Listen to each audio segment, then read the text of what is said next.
Le projet OIBT avec le nouveau module de formation, pour moi, je le trouve très intéressant parce que elle permettra aux étudiants de maîtriser, de perfectionner leurs connaissances sur la foresterie tropicale.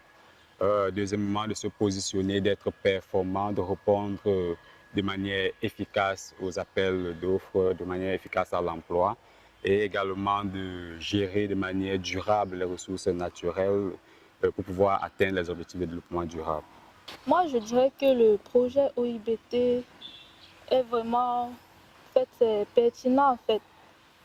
Ça nous a apporté plus une optimisation au niveau de la formation forestière. Moi, je le trouve intéressant tout simplement parce qu'il aborde les nouvelles thématiques qui sont les thématiques émergentes avec la gestion durable des ressources naturelles et également elle nous permettra de mieux comprendre les enjeux et nous permettra également d'être efficace pour un emploi. Le projet en termes d'amélioration sur le plan académique ou sur le plan de la formation nous a apporté un plus parce que, premièrement, grâce au don des équipements qui nous a été octroyé, tels que le matériel roulant, le groupe électrogène. Par exemple, le matériel roulant a permis de faciliter les descentes sur le terrain, de faciliter les voyages d'études et autres déplacements. Le groupe électrogène, lui, a permis de donner le cours de manière continue, même en cas de délestage, et ce qui permet de rassurer les étudiants, qui leur permet de comprendre aisément le cours sans interruption. Et maintenant, d'un point de vue moral, je trouve également que le projet a eu un impact sur la performance de l'étudiant parce que lorsque le local est bien aménagé, on a tendance à être concentré sur l'enseignement qu'on est en train de recevoir.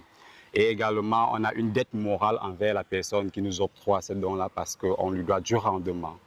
Moi, je dirais, sur le plan euh, des instruments, nous avons obtenu une salle qui nous a permis de faire le cours pleinement en étant aisé, quoi. Et aussi pour projeter, nous a facilité aussi la tâche pour certains modules, projeter certains modules, parce que en fait d'autres bâtiments ne nous le permettaient pas, on peut dire. Donc pour ça, avec le groupe électrogène aussi, comme on a dit dans l'exposé d'hier, il y a plus de coupures à tiens, il y a trop de coupures à tiens. Cela nous permet également d'être épanouis dans notre formation. On ne se soucie pas comment on va faire pour se déplacer, pour aller sur le terrain, comment nos enseignants pourront faire, comment nos encadreurs pourront faire. Avec ces dons que nous avons acquis, nous sommes épanouis dans notre formation et nous remercions vraiment l'OIBT pour cela parce qu'à travers cela, nous suivons une bonne formation et nous serons efficaces et prêts à l'emploi dès notre sortie.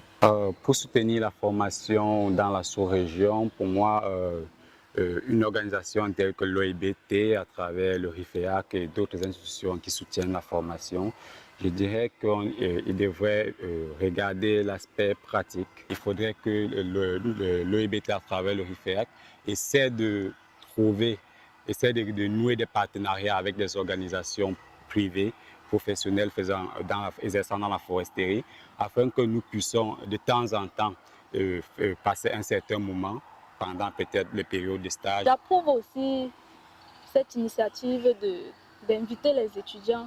Je tiens d'abord à remercier l'OIBT, le RIFEAC et le COMIFAC pour l'organisation de cette conférence internationale.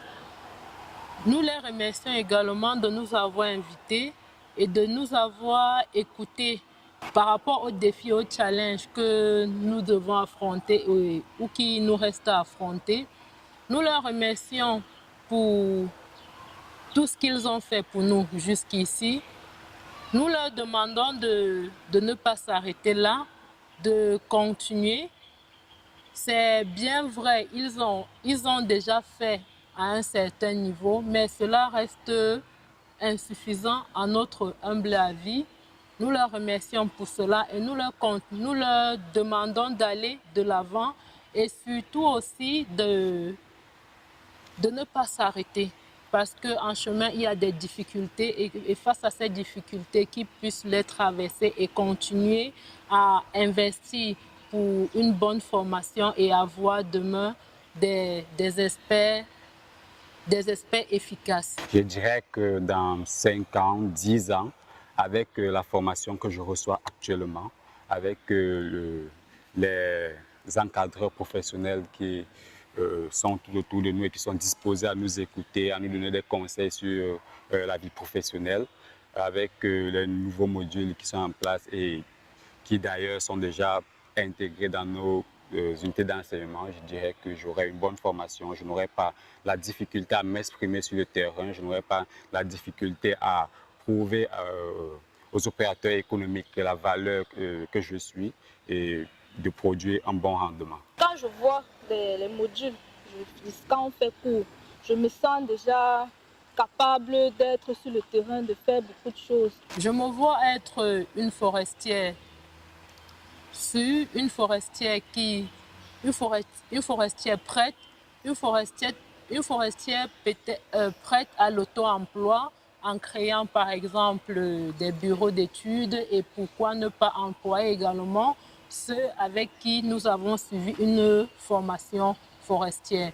Donc d'ici 5 ans, voire 10 ans, je me vois être une forestière de bonne qualité et prête à affronter tous les défis du monde professionnel.